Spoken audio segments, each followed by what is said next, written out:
Good morning everyone. In this video I'm going to analyze the live price action for EU and DXY to see what opportunities there may be today. You're going to see my analysis and my strategy, so if you're interested in those then please stick around. Just quickly going to start off on the calendar on Forex Factory, and just to point out we have red folder news in the NY session today.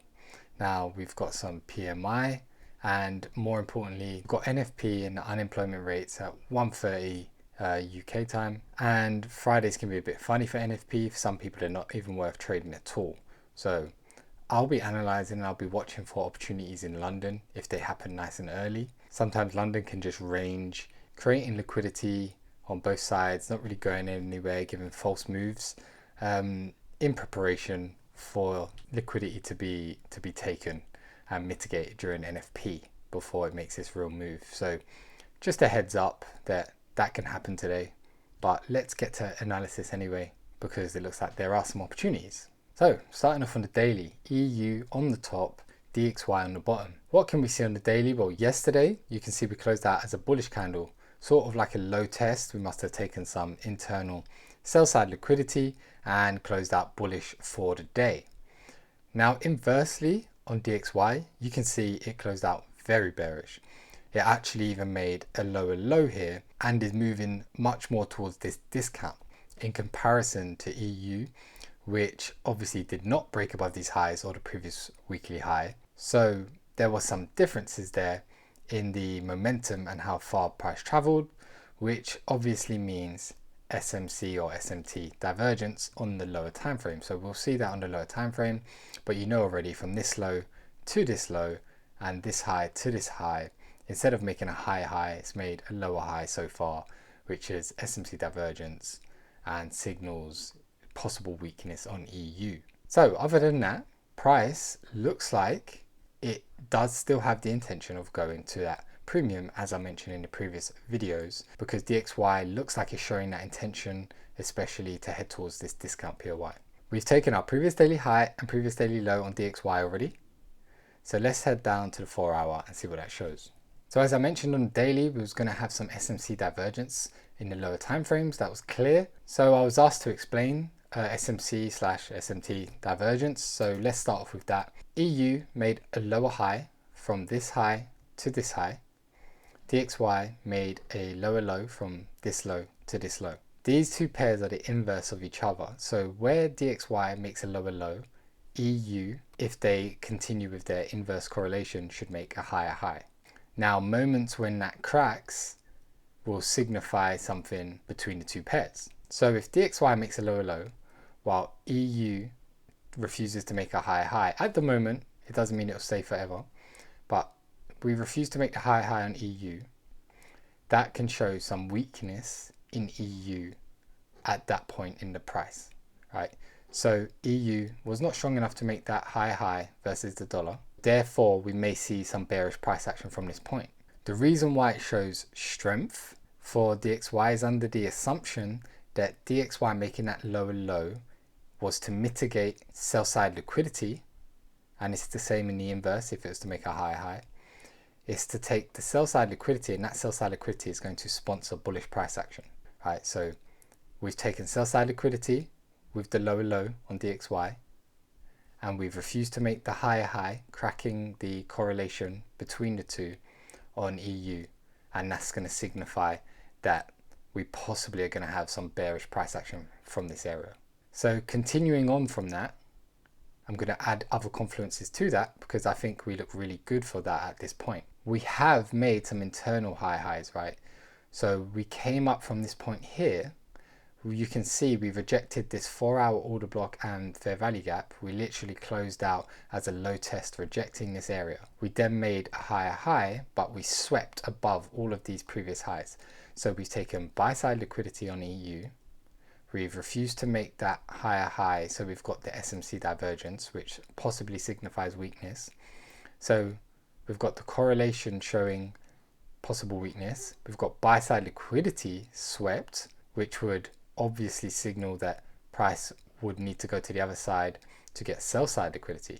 We've taken a previous daily high, which is also buy side liquidity, and on DXY we've taken sell side liquidity, right, which means it's going to head for buy side liquidity. So now we're painting that picture, and I think my bias is becoming clear already for sales today. But we are in a premium of this price action. We in this higher time frame leg, we're still in a discount, but with the higher highs and higher lows we was making internally, we are back into a premium of that area. So we're also in a premium to add to those confluences I just mentioned. So I think price looks good for shorts at the moment. And you can see from that last 4 hour closeout, that was a high test as well. So buy side liquidity, high test, SMT divergence, premium.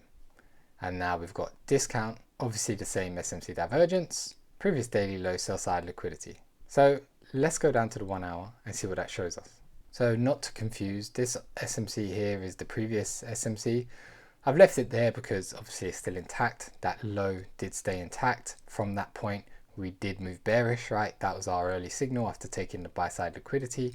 Same as today, we've taken sell side liquidity, we've got SMC divergence, right? So the way this played out, we assume this is going to also signal the same, right? We don't use SMC or SMT divergence alone to predict price, but it can be an early indicator, and when stacked with the other confluences, it's a good indicator. So this is the leg that I've drawn out here, right, on the 1 hour. Reason being, we had this low here, took sell side liquidity, mitigated that order block, came up, didn't quite take the high. Obviously it came back down, mitigated its 1 hour order block here and the 4 hour order block, and then went on to make the high. So we've got this higher low, then higher high. So I see this as the leg because of that. It's created that new high. So we have our discount down here, which has our 1 hour order block and imbalance. And then we have our premium up here, which has taken that buy side liquidity, where our SMC divergence is coming from. So I think this looks great.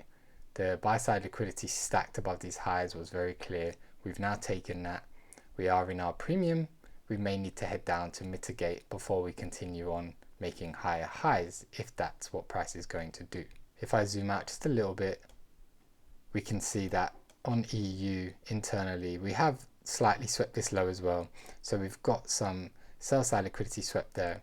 The reason I've kept this 4 hour order block thing here is because we did still close within it on the 4 hour.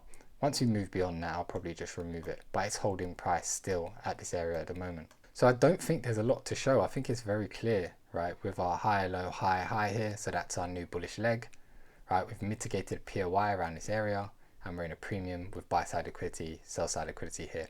So my bias is clearly for sells down into this equilibrium or wherever my profit target is met. So let's go down to the M15 and discuss today's opportunity. Cool, so here we are on the M15, and I think it just looks obvious. What I want to see here, if you've seen my previous videos, will look obvious. I'm looking for sells, as I mentioned, from this premium. Here, this Asia range that was created here, I would love to sweep that range. That is the obvious daily cycle. It would be amazing if price pulls up above this high here for more buy side liquidity. It doesn't have to, obviously, if we get a good breakdown, but I really do like when price on the lower time frame before breaking down sweeps more internal liquidity. You could say we've done it over here and here, so it could be valid that price breaks down with a little bit of momentum. It may look better on the 5 minute. We might have a look at that, but I would love price to come above here, take the buy side liquidity from these highs, and then break down, right? Break down below this low here, for example, as a breaker structure, and then we get a nice pullback to our lower time frame order block or imbalance, and then we can trade down with liquidity, right? So we'd have our buy side liquidity from Asia highs. We would have the Asia cycle on our side from taking that high. We would have our breaker structure somewhere around this area, possible inducement from a nice corrective pullback, entry above the 12 a.m. NY daily open, which is a good premium confluence, and then we'd set our order, stop loss just above the high, and wherever you target, I just target 3% as usual, and I think that would look great. If we could get that this morning, I'd be very happy. Now, as I mentioned, something might happen where it happens down here, price just may get some volatility and break down. And I think that would also be valid to have order block around this point here and the order down there as well. That may come true and be valid as well, but for high probability, up here would look great. So if price was to do that, I'm definitely getting in on any imbalance order block that's created after that breaker structure. For me, that is the clearest opportunity today. I'd want that opportunity, as I mentioned earlier, to happen in London very early. After the lunchtime, price may just begin to stack itself up, waiting for those New York session announcements. But yeah, very clear. Already got buy side liquidity here. We could come up for more buy side liquidity, or we could break down, I don't know, trading in towards this imbalance here on the 1 hour, and ultimately we have the discount array, discount order blocks that, you know, we could go long from. So no long opportunities at the moment. That would all happen down here. I could briefly draw that out for you. If we respect the order block, right, we could do something like this, break above, pull back, but I don't really see that happening today, or I wouldn't really concentrate on that today. So that's why I'm just giving this brief outline as to what we'd look for. I'm going to concentrate on the immediate opportunity. So I hope you gained value from that. I think price action is very clear, and that was a very clear explanation. But if you have any comments or questions, leave a comment and let me know. Remember to like and subscribe, and I'll see you guys soon.